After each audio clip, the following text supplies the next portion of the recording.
ناظرین کرام، گزشتہ ویڈیو میں ہم نے ام المؤمنین سیدہ عائشہ صدیقہ رضی اللہ تعالی عنہ کے نام و نسب سے لے کر ان کی زندگی کے ابتدائی حالات کا تذکرہ کیا تھا۔ آج کی اس دوسری ویڈیو میں ہم ان کی زندگی کے ایک نہایت اہم اور آزمائش برے واقعہ افک کی طرف ہم آتے ہیں۔ آپ رضی اللہ تعالی عنہ کے زندگی کے بہت سے واقعات ایسے ہیں جو حوادثات کہلاتے ہیں۔ دشمنان اسلام منافقین نے آپ کی عفت و پاکدامنی پر انگلیاں بھی اٹھائی، جسے عرف عام میں واقعہ افک کہا جاتا ہے۔ یہ بہت دلخراش سانحہ تھا۔ کئی دنوں کے صبر و استقلال کے بعد بالآخر اللہ رب العزت نے آپ کی پاکدامنی پر قرآن کریم کی مہر ثبت کر دی۔ قرآن کریم کی سورہ نور میں یہ تفصیل کے ساتھ بھی مذکور ہے۔ یاد رکھیے، افق جھوٹ، تہمت اور بدعنوانی کے جھوٹے الزام کو کہتے ہیں، جبکہ بعض اہل لغت کے ہاں افق محض جھوٹ کو نہیں بلکہ ایسے بڑے جھوٹ کو کہتے ہیں جو اصل معاملے کی ساری صورتحال کو یکسر بدل دے۔ غزوہ بنو مستلق، جو غزوہ مریسیع کے نام سے بھی جانا جاتا ہے، ابن اسحاق رحمۃ اللہ تعالی علیہ کی تحقیق کے مطابق شعبان 6 ہجری میں، جبکہ ابن سعد رحمۃ اللہ تعالی علیہ کی تحقیق کے مطابق یہ غزوہ خندق سے پہلے شعبان 5 ہجری میں پیش آیا۔ اس سفر میں امہات المؤمنین رضی اللہ تعالی عنہن میں سے آپ صلی اللہ علیہ وسلم کے ہمراہ صدیقہ کائنات سیدہ عائشہ صدیقہ رضی اللہ تعالی عنہا بھی ہم رکاب تھی۔ مدینہ منورہ سے پہلے ذیقرع ایک بستی تھی۔ آپ صلی اللہ علیہ وسلم نے اس مقام پر پڑاؤ ڈالنے کا حکم دیا۔ لشکر کی روانگی سے کچھ دیر پہلے سیدہ عائشہ صدیقہ رضی اللہ تعالی عنہا قضاء حاجت کے لیے لشکر سے ذرا دور نکل کر باہر آڑ میں چلی گئی۔ جب واپس تشریف لا رہی تھی تو اتفاقاً آپ رضی اللہ تعالی عنہا کا ہاتھ اپنے گلے پر پڑا تو حیران رہ گئی، کیونکہ اپنی ہمشیرہ سیدہ اسماء رضی اللہ تعالی عنہا سے جو ہار عاریتاً لائی تھی وہ گلے میں موجود نہیں تھا، بلکہ کہیں وہ گر چکا تھا۔ چنانچہ آپ واپس پلٹی اور ہار تلاش کرنا شروع کیا۔ دوسری طرف لشکر مدینہ منورہ کی طرف جانے کے لیے بالکل تیار تھا۔ آپ رضی اللہ تعالی عنہ نے یہ خیال کیا کہ ہار ابھی مل جائے گا اور میں واپس آ جاؤں گی، لیکن ہار تلاش کرنے میں کافی دیر ہو گئی۔ یہاں یہ بات بھی ملحوظ خاطر رکھنی چاہیے کہ آپ رضی اللہ تعالی عنہ نے جاتے وقت کسی کو اطلاع نہیں دی کہ میں قضاء حاجت کے لیے جا رہی ہوں۔ ساربان یعنی جو کجاوے کو اٹھا کر اونٹ پر باندھتے ہیں، انہوں نے خیال کیا کہ آپ کجاوے میں سوار ہیں۔ کجاوا یہ ڈولی نما ہوا کرتا تھا جس میں مستورات سفر کرتی تھی۔ چنانچہ پردے کے احکام نازل ہو چکے تھے، اس لیے ازواج مطہرات اور دیگر مسلمان خواتین سفر میں باپردہ ہی رہتی تھی۔ اس کجاوے کے پردے نیچے لٹکے ہوئے تھے۔ ساربانوں نے یہ خیال کرتے ہوئے کہ آپ رضی اللہ تعالی عنہ کجاوے کے اندر موجود ہیں، کجاوا اونٹ پر کسا اور لشکر کے ساتھ چل دیے۔ اس زمانے میں سیدہ عائشہ صدیقہ رضی اللہ تعالی عنہ کی عمر بمشکل 15 یا 14 برس کی تھی۔ آپ رضی اللہ تعالی عنہ کا جسم بھی دبلا پتلا تھا، اس لیے کہ جاوا کسنے والے ساربانوں کو معلوم نہ ہو سکا کہ آپ سوار ہیں یا نہیں۔ سیدہ عائشہ صدیقہ رضی اللہ تعالی عنہ خود فرماتی ہیں کہ میں کافی دیر ہار تلاش کرتی رہی۔ بالآخر ہار مجھے مل گیا، لیکن ایک پریشانی بھی ساتھ لاحق ہو گئی کہ قافلہ مجھ سے دور جا چکا تھا۔ غالباً ساربانوں نے میرا کجاوا اٹھایا اور اونٹ پر باندھ دیا، اور یہ سمجھ کر کہ میں بھی اس میں سوار ہوں، حالانکہ میں ہار تلاش کرنے گئی تھی۔ اب اس میدان میں سوائے سیدہ عائشہ کے اور کوئی بھی نہیں تھا۔ چنانچہ آپ رضی اللہ تعالی عنہ نے قافلے کے پیچھے جانے کے بجائے یہ فیصلہ کیا کہ قافلے والے جب مجھے اپنے اندر نہ پائیں گے تو لازماً تلاش کرنے کے لیے یہیں لوٹیں گے۔ اس لیے آپ رضی اللہ تعالی عنہ چادر لپیٹ کر سو گئی۔ خدا کا کرنا ایسا ہوا کہ آپ رضی اللہ تعالی عنہ کو نیند آ گئی۔ جب لشکر کسی معرکے کے لیے نکلتے تو قافلے کے 3 حصے ہوا کرتے تھے۔ قافلے سے آگے کچھ فاصلے پر چند افراد ہوتے جنہیں حفاظتی دستہ یا مقدمۃ الجیش کہا جاتا۔ پھر قافلہ اور آخر میں چند افراد یہ کسی ایک کی ذمہ داری ہوتی کہ قافلے والوں کی کوئی چیز راستے میں گر گئی ہو تو اسے اٹھاتے۔ چنانچہ قافلہ جا چکا تھا۔ قافلے کے آخری حصے کے ذمہ دار حضرت صفوان بن معطل رضی اللہ تعالی عنہ تھے۔ وہ وہاں پہنچے اور دیکھا کہ سیدہ عائشہ صدیقہ رضی اللہ تعالی عنہ آرام فرما رہی ہیں۔ حضرت صفوان رضی اللہ تعالی عنہ نے جب آپ رضی اللہ تعالی عنہ کو پردے کے حکم نازل ہونے سے قبل چونکہ دیکھا تھا، اس لیے آپ رضی اللہ تعالی عنہ کو دیکھتے ہی پہچان لیا اور انا للہ و انا الیہ راجعون پڑھا۔ سیدہ عائشہ صدیقہ رضی اللہ تعالی عنہ کے کانوں میں جب حضرت صفوان رضی اللہ تعالی عنہ کی آواز پڑی تو آپ فوراً جاگ گئے اور جٹ سے پردہ کر لیا۔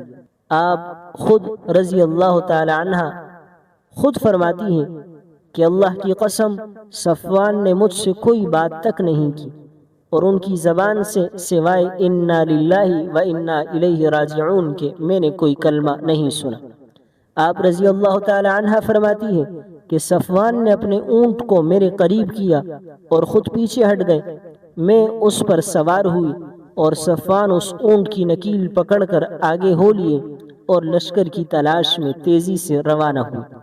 آپ رضی اللہ تعالی عنہ فرماتی ہیں کہ ہم دوپہر کو لشکر کے ساتھ آ کر ملے اور تہمت لگانے والوں کو جو کچھ کہنا تھا انہوں نے کہا اور مجھ کو اس کی کوئی خبر نہ تھی۔ حضرت عائشہ صدیقہ رضی اللہ تعالی عنہ فرماتی ہیں کہ مدینہ پہنچ کر میں بیمار ہو گئی۔ تقریباً 1 مہینہ بیماری میں گزرا۔ بہتان ترازوں اور افتراء پردازوں نے طوفان برپا کرنے والے اپنے کام میں لگے رہے، مگر مجھے ان باتوں کا کچھ علم نہیں تھا۔ رسول اللہ صلی اللہ علیہ وسلم کے اس مہربانی میں کمی آ جانے کی وجہ سے جو سابقہ بیماریوں میں میرے ساتھ رہی، دلی طور پر پریشان کن تھا کہ آخر کیا بات ہے کہ آپ صلی اللہ علیہ وسلم گھر تو تشریف لاتے ہیں اور دوسروں سے میرا حال دریافت کر کے واپس ہو جاتے ہیں، مجھ سے دریافت نہیں کرتے۔ آپ کے اس انداز سے میری تکلیف میں اضافہ ہوتا تھا۔ آپ رضی اللہ تعالی عنہ فرماتی ہیں ایسے حالات نے مجھے دل گرفتہ کر دیا تھا۔ میں نے رسول اللہ صلی اللہ علیہ وسلم سے عرض کی کہ اللہ کے رسول، اگر آپ مجھے والدین کے پاس جانے کی اجازت دیں تو میں وہاں چلی جاؤں تاکہ وہ میری تیمارداری اچھی طرح کر سکیں گے۔ تو رسول اللہ صلی اللہ علیہ وسلم نے فرمایا کوئی حرج نہیں۔ چنانچہ میں اپنی والدہ کے پاس چلی آئی اور میں ان باتوں سے قطعاً بے خبر تھی اور قریباً 1 ماہ کی بیماری میں نہایت کمزور ہو چکی تھی۔ ہم عرب کے لوگ تھے، ہمارے گھروں میں اہل عجم کی طرح بیت الخلا نہ تھا۔ قضاء حاجت کے لیے مدینہ کی کھلی فضا میں چلے جاتے تھے، یعنی کھلے جنگل میں شہر کے باہر، اور خواتین حوائج ضروریہ کے لیے رات کو باہر جایا کرتی تھی۔ چنانچہ میں بھی ایک شب رفع حاجت کے لیے باہر گئی اور میرے ہمراہ مستح بنت ابی رحم بن مطلب تھی۔ چلتے چلتے وہ اپنی چادر میں الجھ کر ٹھوکر ان کو لگی اور گر پڑی تو ان کے منہ سے نکلا مستح ہلاک ہو۔ مستح ان کا بیٹا تھا، لقب مستح تھا اور نام عوف تھا۔ یہ سن کر میں نے کہا اللہ کی قسم تم نے ایک بدری مہاجر کو بددعا دے کر برا کیا۔ تو مستح نے کہا اے دختر ابی بکر، کیا تم کو وہ بات معلوم نہیں؟ میں نے پوچھا کون سی؟ تو مستح نے مجھے سارا واقعہ کہہ سنا۔ میں نے حیرت سے پوچھا کیا یہ بات ہو چکی ہے؟ مستح نے کہا ہاں واللہ یہ بات پھیل چکی ہے۔ میرے اوسان خطا ہو گئے اور میں بغیر رفع حاجت کے واپس چلی آئی۔ واللہ میں رات بھر روتی رہی۔ میں نے محسوس کیا کہ روتے روتے میرا کلیجہ پھٹ جائے گا۔ یہ سنتے ہی مرض میں اور شدت آ گئی۔ سیدہ عائشہ صدیقہ رضی اللہ تعالی عنہ فرماتی ہیں کہ میں اپنے والدین کے پاس آئی اور اپنی ماں سے کہا اے میری ماں، اگر آپ کو معلوم ہے کہ لوگ میری بابت کیا کہہ رہے ہیں۔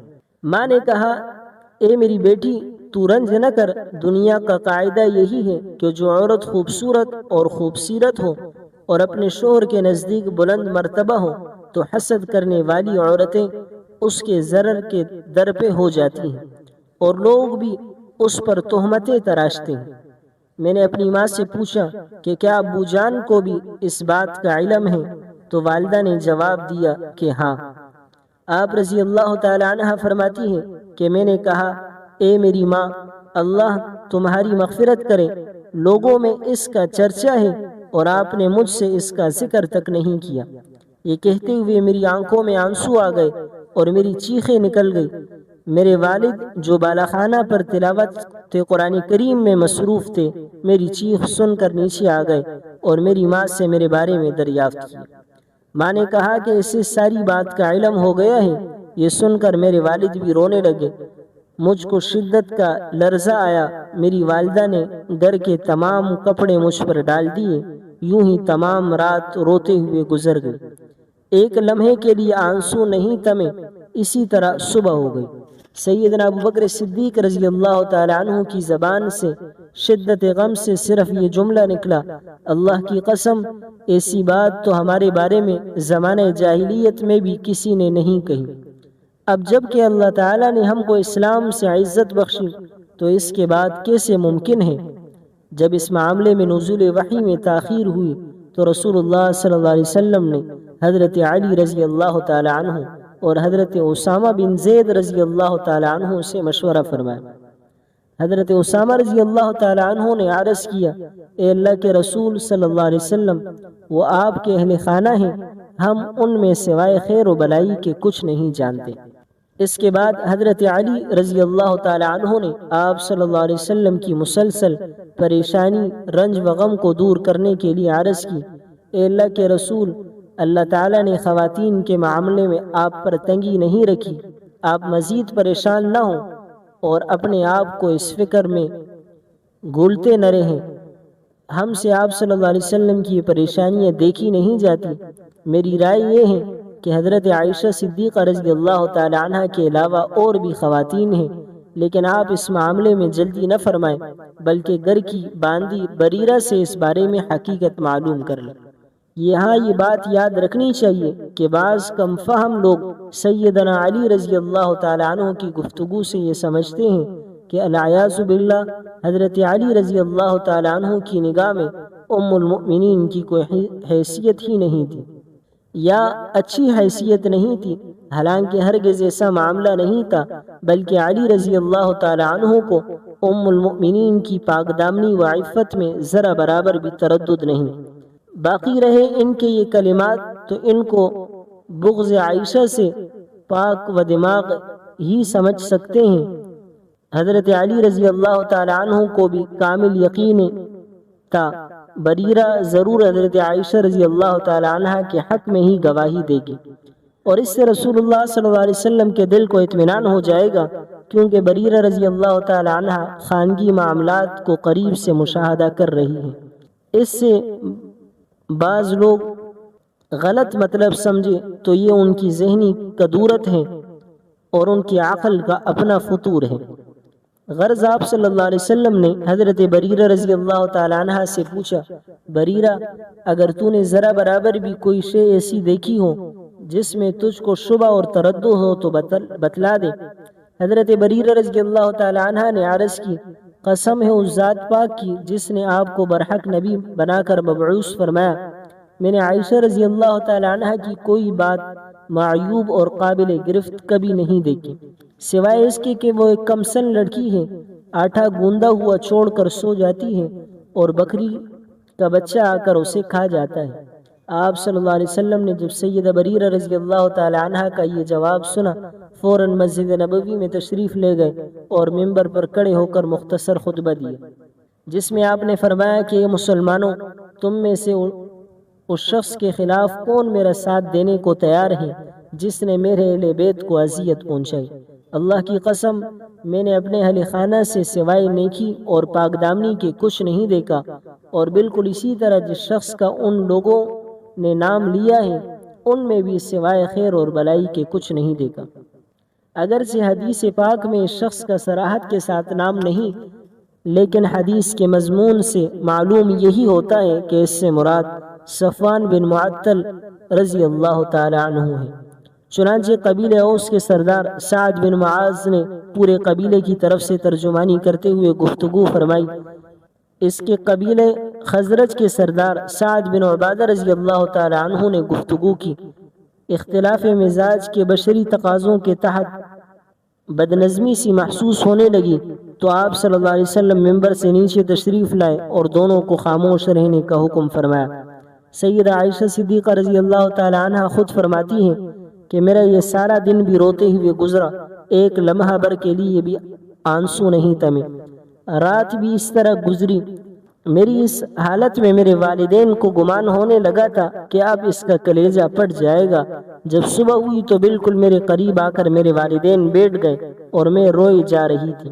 اتنے میں انصار کی عورت آ گئی اور وہ بھی میرے ساتھ رونے لگی۔ اس دوران اچانک رسول اللہ صلی اللہ علیہ وسلم تشریف لائے اور سلام کر کے میرے قریب بیٹھ گئے۔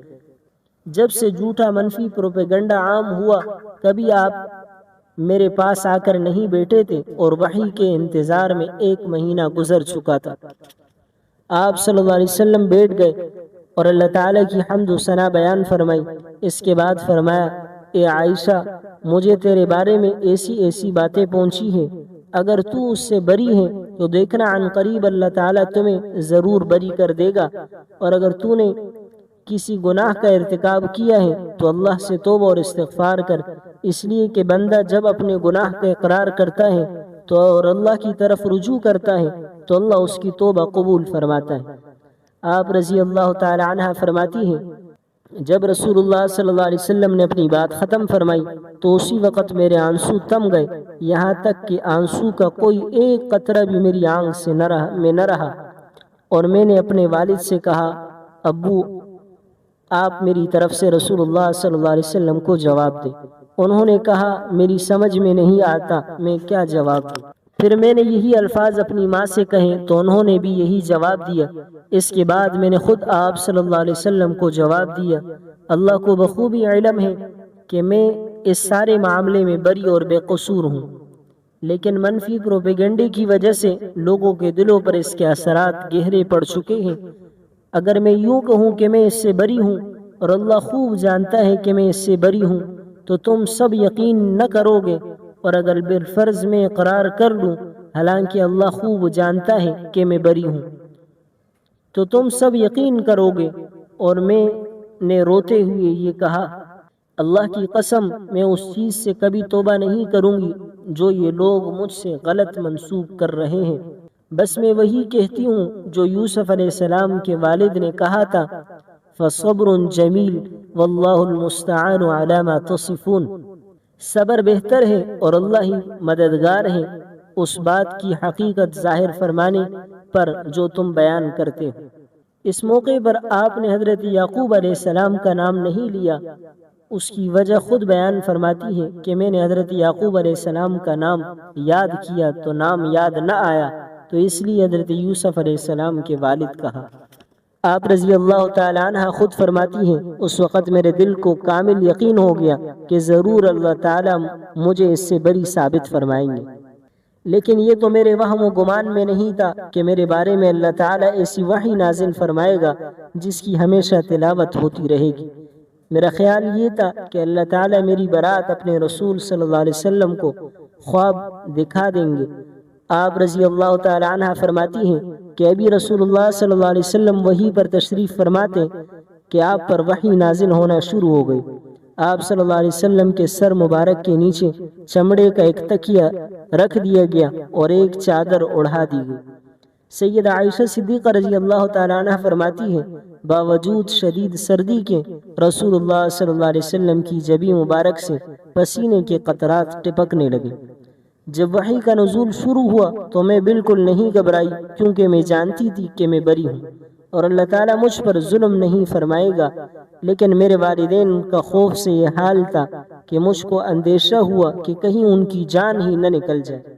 وحی الہی کا نزول ختم ہوا تو آپ صلی اللہ علیہ وسلم نے اپنی پیشانی مبارک سے پسینہ صاف کیا۔ آپ صلی اللہ علیہ وسلم کے چہرے انور پر خوشی کے آثار نمودار ہوئے۔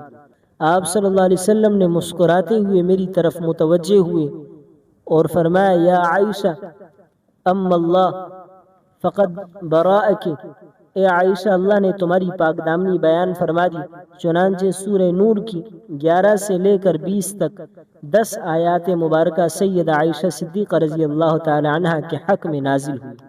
آپ رضی اللہ تعالی عنہ فرماتی ہے، میری والدہ نے مجھ سے کہا، عائشہ اٹھو اور رسول اللہ صلی اللہ علیہ وسلم کا شکریہ ادا کرو۔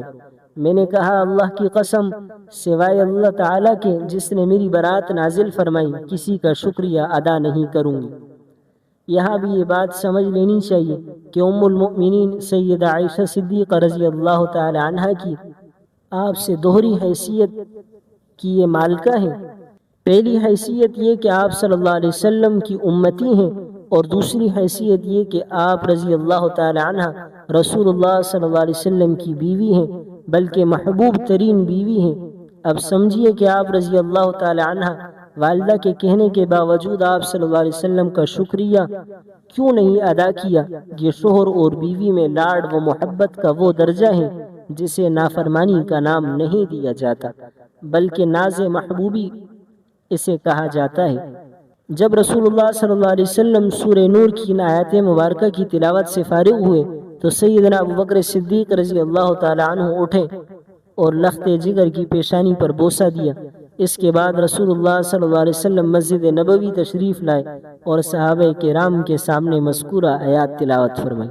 سیدہ عائشہ صدیقہ رضی اللہ تعالی عنہ کے بقول اس فتنے کی اصل بنیاد عبداللہ بن ابی بن سلول منافق تھا، اور اس کے ساتھ منافقین کا وہ گروہ سرگرم تھا۔ مسلمانوں میں مصطح بن اثاثہ رضی اللہ تعالی عنہ، حسان بن ثابت رضی اللہ تعالی عنہ اور حمنہ بنت جحش رضی اللہ تعالی عنہ پروپیگنڈے سے متاثر ہو کر ان کے مکر و فریب کے جال میں پھنس گئے۔ ان تینوں افراد پر حد قذف، جھوٹی تہمت لگانے کی شرعی سزا جاری کرتے ہوئے 80 کوڑے مارے گئے، اور وہ اپنی غلطی سے تائب ہو گئے، رضی اللہ تعالی عنہن اجمعین۔